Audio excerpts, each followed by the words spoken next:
My name is Alina Vasquez. I am 31 years old. I work as a labor and delivery nurse at St. Catherine's Hospital. I'm also a single mother to my 4-year-old son, Mateo. 3 weeks ago, I was lying on a gurney in the preoperative area of the same hospital where I save lives every day. My appendix had ruptured. Poison was spreading through my body. A surgeon I had worked beside for years was explaining that I had maybe 2 hours before sepsis became irreversible. My hands were shaking as I dialed my mother's number. Mateo was at daycare. They closed in 45 minutes. I needed someone to pick him up, someone to hold him, someone to tell him Mommy would be okay even if I was not sure myself. The phone rang 3 times. My mother answered with that voice she uses when she is annoyed at being interrupted. Alina, we are about to leave for the airport. My voice cracked as I spoke. Mom, I need help. I am at the hospital. My appendix ruptured. I am going into emergency surgery right now. I need you or Dad to pick up Mateo from daycare. Please, silence. I could hear my father in the background asking who was calling. Then my mother sighed. The kind of sigh I had heard my entire life.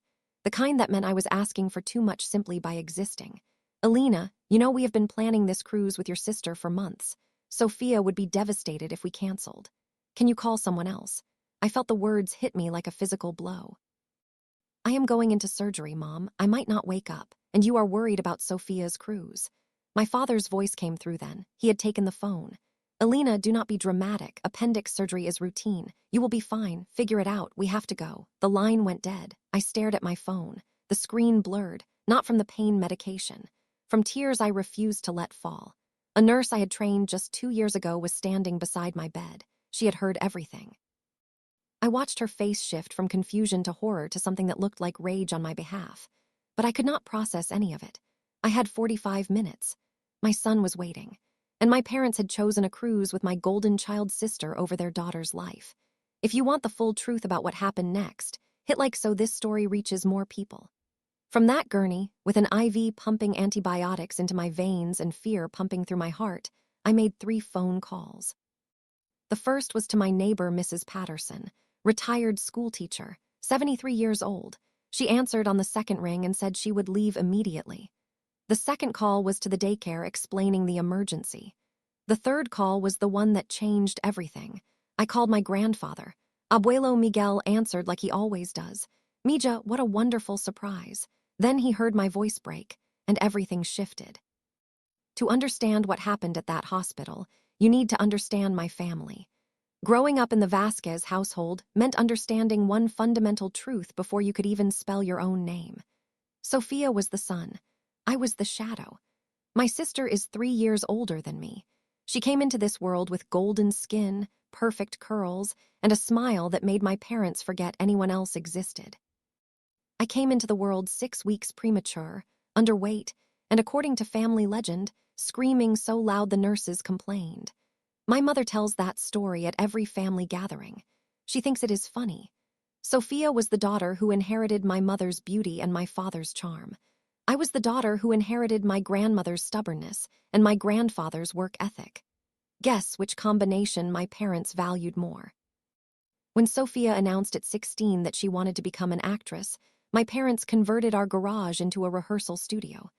They spent $14,000 on acting coaches, headshots, and drama workshops.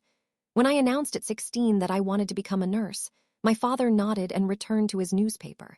That is nice, Alina. Very practical. Practical. The word that defined my entire existence in that house. When Sophia dropped out of college to pursue her acting career full-time, my parents paid her rent for 3 years. When I worked double shifts as a nursing assistant to pay my own way through nursing school, my mother asked why I always looked so tired. When Sophia got engaged to a wealthy investment banker named Derek, my parents threw an engagement party that cost more than my annual salary. When I got pregnant after a relationship ended badly, my mother pulled me aside and asked how I could be so careless, how I could embarrass the family like this. Sophia's wedding was a destination event in Cancun, 300 guests, a 12-piece orchestra. My parents spent $47,000. I know the exact number because my father complained about it for 6 months afterward, but he still smiled in every photograph. When Mateo was born, my parents visited once.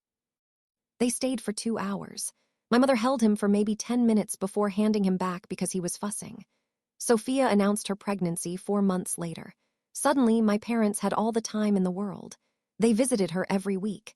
They set up a nursery in their house for her baby. They started a college fund before the child was even born. They have never started a college fund for Mateo. I kept a journal. I do not know why. Maybe because I needed proof that I was not imagining things. Maybe because some part of me knew this day would come. The journal documented everything. Every missed birthday. Every canceled plan. Every check written to Sophia. Every excuse made for why they could not help me. 8 years of entries. 8 years of evidence. Comment justice if you believe she deserved what came next. Here is something my family never talked about. Something I never told anyone until now. For the past 6 years, I have been financially supporting my parents. It started when I was 25. I had just finished nursing school and landed my first real job. My father called me one evening. His voice had that tight quality it gets when he is embarrassed. "Alina, we are in a difficult spot. The mortgage payment is due and things are tight this month. Could you help us out? Just this once." Just this once. I transferred $1,800 that night. I did not hesitate. They were my parents. Of course I would help, but just this once became every single month. The mortgage became the new normal. Then my mother called about their health insurance premiums. "Your father's company changed their policy. We cannot afford the new rates. Could you help with this too, just until we figure things out?" That was $700 monthly. They never figured things out. Then came the emergencies. The car transmission that failed. The roof that leaked during a storm. The furnace that died in January. The medical bills when my father needed minor surgery. The credit card debt they had accumulated. I never said no, not once. I picked up extra shifts. I worked holidays. I ate rice and beans for weeks at a time so I could send them money while still providing for Mateo. I kept a spreadsheet because I needed to see the numbers. I needed proof that I was not crazy, that I was actually doing this. 6 years, $217,000. That is not a typo. That is the real number. Mortgage payments totaling $129,600. Insurance premiums totaling $50,400. Emergency expenses totaling $37,000. $217,000 from a single mother working as a nurse. Meanwhile, Sophia and Derek bought a vacation home in Aspen. They took trips to Europe twice a year. They drove matching luxury cars. Not once did my parents ask Sophia for help. Not once did Sophia offer. The month before my appendix ruptured, I had just sent my parents $2,500 for a new water heater. My mother called to tell me they received it. She did not say thank you. She said, "Sophia is taking us on the cruise next month." Is it not wonderful that she thinks of us? I sat in my tiny apartment that night after Mateo fell asleep. I looked at my spreadsheet. I looked at my bank account. I looked at the letter from Mateo's preschool about the tuition increase I could barely afford, and I felt something crack inside my chest, but I did nothing. I said nothing, because that is what I had been trained to do my entire life. Suffer quietly, give endlessly, expect nothing. That was about to change. The surgery took 4 hours. Ruptured appendix, peritonitis, infection spreading through my abdominal cavity. The surgeon told me later that another 30 minutes and we would be having a very different conversation, or no conversation at all. I woke up in the recovery room with Mrs. Patterson sitting beside my bed. She was holding my hand. Her eyes were red. "Mateo is fine," she said before I could even ask. "He is at my house with my husband. He thinks you are having a sleepover at work." I tried to speak, but my throat was raw from the intubation tube. She squeezed my hand harder. "I called your parents, Alina. I found their number in your phone. I thought they would want to know their daughter almost died." She paused. "They said they were boarding a flight and could not talk." I closed my eyes. I wish I could say I was surprised. I wish I could say it hurt. But the truth is I felt nothing. Absolutely nothing. That scared me more than the surgery.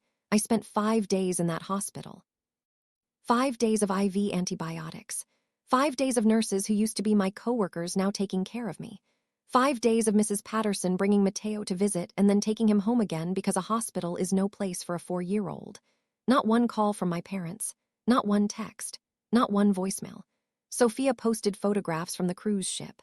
Sunset cocktails. Elegant dinners. My mother smiling wider than I had ever seen her smile. The caption read, "Blessed to have family who loves us." I read that caption at 2 in the morning while hooked up to a morphine drip. Something shifted inside me. Something fundamental and permanent. On day 3, I asked a nurse to bring me my laptop. My hands were still weak, but my mind was crystal clear. I logged into my banking app and stared at the automatic transfers. $1,800 scheduled for the 1st of next month. $700 scheduled for the 15th. I canceled them. Every single one. Then I opened my phone. I blocked my mother's number. I blocked my father's number. I blocked Sophia's number. There was no dramatic moment. No tears. No second guessing. It felt like setting down a weight I had been carrying so long that I had forgotten what it felt like to stand up straight. 2 weeks later, I was home, still sore, still moving slowly, but alive. Mateo was playing with blocks in the living room when someone knocked on my door. I looked through the peephole and my breath caught. Abuelo Miguel. He had driven 4 hours from his home to stand on my doorstep. He was holding an envelope in one hand and a bag of my favorite childhood cookies in the other. "Mija," he said when I opened the door, "we need to talk, and I need you to come somewhere with me. Type yes if you want to see what happened when the whole family learned the truth." Abuelo Miguel sat at my kitchen table while Mateo showed him every single toy he owned. My grandfather gave each toy his full attention. He asked questions. He laughed at Mateo's explanations. He treated my son like he was the most important person in the world. That is the difference between my grandfather and my parents. Abuelo has always had time. He has always had presence. He has always had love that did not come with conditions or rankings. When Mateo finally settled down with a coloring book, my grandfather turned to me. His eyes were serious. "I know everything, Mija." I felt my stomach tighten. "What do you mean? Your tia Carmen called me the night of your surgery. She's the one who told Mrs. Patterson to call your parents. She heard what they said. She heard them choose a cruise over their daughter's life. Tia Carmen, my father's younger sister. The one who always sent Mateo birthday cards with $20 inside. The one who asked about my work and actually listened to the answers. She has been watching for years," Abuelo continued. "She has seen how they treat you, how they worship Sophia, how they take and take from you while giving nothing back. I did not know she noticed. Everyone notices, Mija. They just do not say anything because your father is the oldest son, because your mother controls the family social calendar, because nobody wants to cause problems." He reached across the table and took my hand. "But I am 82 years old. I have buried my wife. I have buried my brother. I have watched too many people stay silent when they should have spoken. I am done being silent." He slid the envelope across the table. I opened it with trembling fingers. Inside was an invitation. Elegant cream cardstock with gold lettering. "You are cordially invited to celebrate the 60th wedding anniversary of Miguel and Rosa Vasquez." I looked up confused. "Abuela Rosa passed away 3 years ago." "We never celebrated your grandmother's last anniversary with her," he said quietly. "I want to do it now, a memorial celebration. The whole family will be there. Your parents, Sophia and Derek, all your aunts and uncles and cousins." I felt cold suddenly. "And you want me there? I want you there because I have an announcement to make." He paused. "I have updated my will, Mija. And I think the family should know what is in it, your parents especially." I stared at him. "Abuelo, what did you do?" He smiled. That smile I remembered from childhood. The smile that meant he was about to teach someone an important lesson. "I spent 40 years building my business. 40 years of sacrifice and smart decisions. Your grandmother and I accumulated significant wealth. Everyone assumes it will go to your father as the oldest son." His smile widened. "Everyone assumes wrong." He squeezed my hand. "I need you to bring your spreadsheet. Every payment, every date, every dollar. Can you do that?" "Yes." My voice was barely a whisper. "Good." He stood and kissed my forehead. "It is time for the truth, Mija, and the truth will set you free." The day of the anniversary celebration arrived faster than my body was ready for it. My incision still tugged when I stood too long, and my energy came in short bursts like a dying flashlight. But I was not walking into Abuelo's house as the exhausted daughter who always tried to keep the peace. I was walking in as someone who finally had receipts. I wore a simple black dress and flats because I refused to perform. The folder was in my bag, thick with printed bank statements, transfer confirmations, and my spreadsheet summary. $217,000 laid out in ink, organized by month, labeled with notes like roof leak, insurance, mortgage. It was not just money. It was years of my life. Abuelo's house sat at the edge of town on a quiet street lined with old trees. The backyard was strung with white lights. Folding chairs faced a small podium draped in a cloth with my grandmother's favorite flowers embroidered into it. Even from the driveway, I could hear voices, laughter, the clink of glasses. It looked like warmth. It looked like family. But I knew better than to confuse decoration with love. Inside, relatives I had not seen in years hugged me too tightly, asked about my health with wide eyes, and then glanced away like they were afraid of what my answer might imply. My cousin Maribel whispered, "I heard you got really sick." And when I said, "I almost died," she went pale and mumbled, "Oh, wow," before drifting off toward the appetizers. People were curious but not brave. That was the pattern. Then I saw them. My parents stood near the drink table like they owned the air. My father wore a crisp linen suit and his favorite watch. My mother wore a white dress with pearls and that practiced smile she saves for public events. Sophia was beside them, glowing in a pale blue outfit that probably cost more than my monthly rent. Derek stood behind her with his hand possessively on her waist, scanning the room like it was an investment opportunity. They looked rested, vacationed, untouched by the idea that I had been on an operating table while they posed for photos with tropical drinks. My mother noticed me first. Her smile flickered, then returned even brighter like she could outshine reality. "Elena," she called too loudly. "There you are, we've been so worried." She rushed over with open arms as if we were close, as if she had not hung up on me while I begged for help. I stepped back so her hug landed awkwardly in the air. Her hands froze mid-motion. For the first time, she looked uncertain. My father approached, lips pressed thin. "Your aunt told us you've been upset," he said, like the problem was my mood. "We should talk." Sophia's eyes met mine with an expression that was almost amused. "You look better," she said. "See, Dad was right, routine." My heart beat hard, but my voice came out even. "Mateo needed you," I said. "I needed you, you weren't there." My mother's face tightened. "We didn't understand it was that serious," she said quickly, rehearsed. "You sounded fine, and you know we were in the middle of." "A cruise," I finished. Her cheeks flushed. My father leaned in, lowering his voice. "Not here," he hissed. "Today is about your grandfather and your grandmother. Don't make this about you."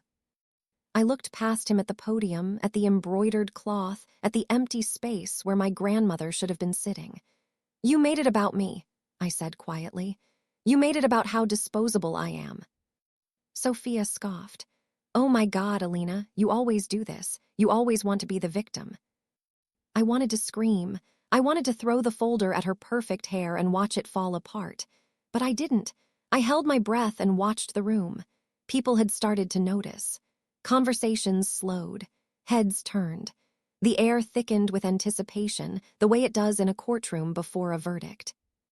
Abuelo appeared in the doorway then, walking slowly but with a steadiness that made people step aside without thinking. He looked at me first. His gaze softened. Then he looked at my parents. His gaze hardened like stone. "Come," he said to the room, voice carrying without strain. "It's time." We moved outside, everyone filing into chairs under the lights. I sat near the back with Mateo beside me, his little hand curled in mine. He was wearing a small button-up shirt Mrs. Patterson had ironed for him. He swung his legs and whispered, "Is this a birthday party?" I kissed his forehead. "Kind of," I said. Abuelo stood at the podium, hands resting on either side like a judge about to speak. He waited until the last chair stopped scraping, until the last whisper died. And then he began.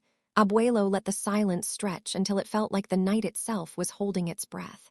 Then he looked over the rows of faces, sons, daughters, in-laws, grandchildren, and said, "Thank you for coming to honor Rosa. She deserved a room full of people who remember what real love looks like." My mother dabbed at her eye with a tissue, performing grief like a practiced role. Sophia crossed her legs and checked her phone. My father stared straight ahead, jaw tight. Abuelo continued. "Rosa used to say something I didn't understand until I got old. She said, 'Family is not the people who share your blood. Family is the people who show up when you bleed.'" My chest tightened. I felt it. The moment the room shifted from celebration into something sharper. He turned his head slightly toward my parents. "Helen, Ricardo, stand up." My mother's tissue froze mid-dab. My father hesitated, then rose, pulling my mother up with him. Sophia's spine went straight. Derek leaned forward like he wanted to intervene. Abuelo's voice stayed calm. For years, you have both told this family a story where you are generous parents, a story where Alina is dramatic, independent, difficult, a story where Sophia is the daughter who carries the family's pride. Sophia smiled faintly at that, as if it were a compliment. Abuelo lifted one hand. But tonight, we are not doing stories. Tonight, we are doing facts. My father swallowed. Pepa, what is this? A reckoning, Abuelo said softly, and it's overdue. He reached beneath the podium and pulled out a folder, my folder's twin, the one I had handed him 2 days earlier. Thick, heavy, final, the sight of it made my mother's face blanch. Abuelo looked at the first page. Alina, a labor and delivery nurse, single mother, has been paying your mortgage for 6 years. A ripple moved through the chairs. Someone gasped. Another person whispered, "What?" My father shook his head immediately. That's not true. Abuelo's eyebrows lifted. You want to call your daughter a liar in front of the whole family again. My father's mouth opened, then closed. Abuelo flipped the page. $1,800 a month, 72 months. He tapped the paper. $129,600. My Aunt Carmen stood up abruptly, face flushed. Ricardo, tell them that's not true. Tell them it's not Alina. My mother's lips trembled. She offered, she whispered. We didn't force her. Abuelo nodded slowly, like he'd heard this excuse in a courtroom 1,000 times. No one said you forced her, but you accepted it. You relied on it. You built your life around it. He flipped another page. Health insurance premiums, $700 a month, $50,400. My cousin Maribel covered her mouth. Someone behind me muttered, "Oh my God." Abuelo kept going, each number landing like a gavel. Emergency repairs, car, roof, furnace, $37,000. He closed the folder and looked up. Total, $217,000. The silence that followed was not empty. It was heavy with recalculation. People were doing mental math, comparing that number to their own salaries, their own mortgages. They were imagining Alina, me working nights, missing holidays, raising a child alone, while sending money to parents who claimed they were doing fine. My father tried to laugh. It came out wrong. Papa, you don't understand. Alina insisted we didn't. You didn't thank her, Abuelo said, voice suddenly sharper. You didn't show up for her. You didn't protect her. And when she called you from a hospital bed, when she was facing emergency surgery, you refused to watch your grandson. My mother made a small, strangled sound. Sophia's face tightened. Abuelo pulled out his phone.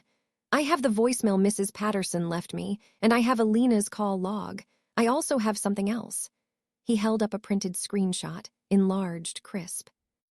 My stomach dropped even though I knew it was coming. Abuelo read, slow and clear. Figure it out, we have to go. He looked straight at my father. Those were your words. My father's face went gray. Abuelo read the next line. Alina, you know we have been planning this cruise with Sophia for months. Sophia would be devastated if we canceled. He turned to my mother. Those were your words. My mother's knees buckled slightly. My aunt grabbed her elbow. Then Abuelo held up another screenshot. Sophia's group chat message, a single sentence she'd sent after my parents hung up, when I had texted the family group chat in desperation. Stop being so needy, Alina. You always ruin everything. Sophia's mouth fell open. I didn't mean. You meant what you typed, Abuelo cut in. The room erupted in whispers now, not sympathetic whispers, judgmental ones, angry ones.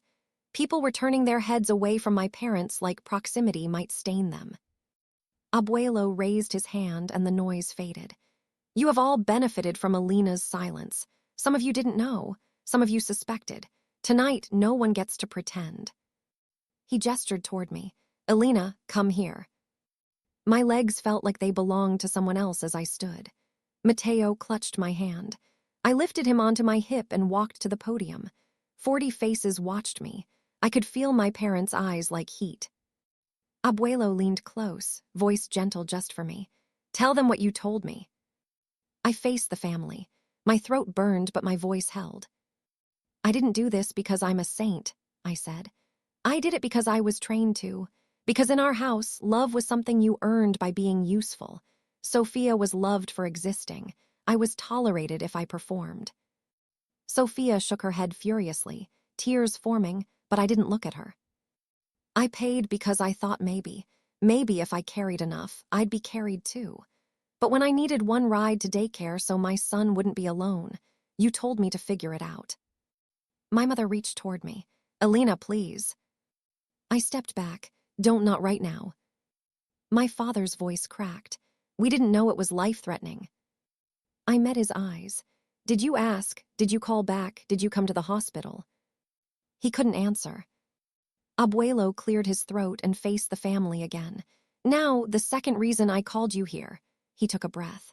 I updated my will. Every head snapped toward him. Even Sophia forgot to cry for a second. Abuelo's gaze swept the crowd. I will not reward exploitation. I will not reward favoritism.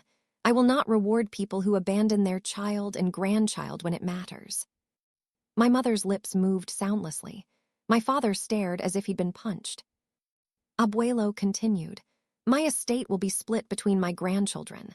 Alina will receive the largest share for one reason. She has already been paying a debt she never owed. Sophia made a choked noise. That's not fair. Abuelo's eyes turned to her cold.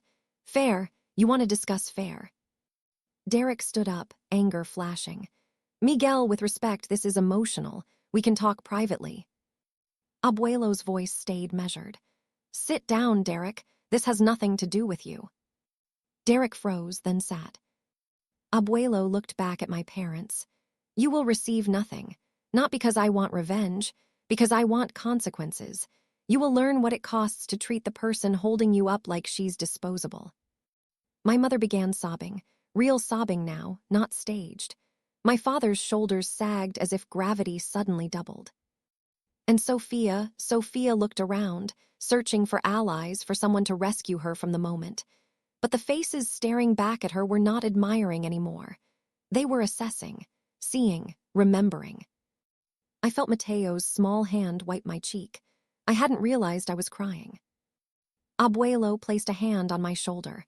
This is what Rosa would have wanted, he said quietly. Truth, and a chance to begin again. I looked at my parents, two people who had trained me to accept crumbs, and felt something settle in my chest like a lock clicking closed. They had lost control of the story. If you want more real-life stories where the truth finally comes out, hit like. Comment and tell me, what would you have done if your parents abandoned you during surgery? And subscribe, because every week we tell stories that remind you you're not crazy for wanting respect.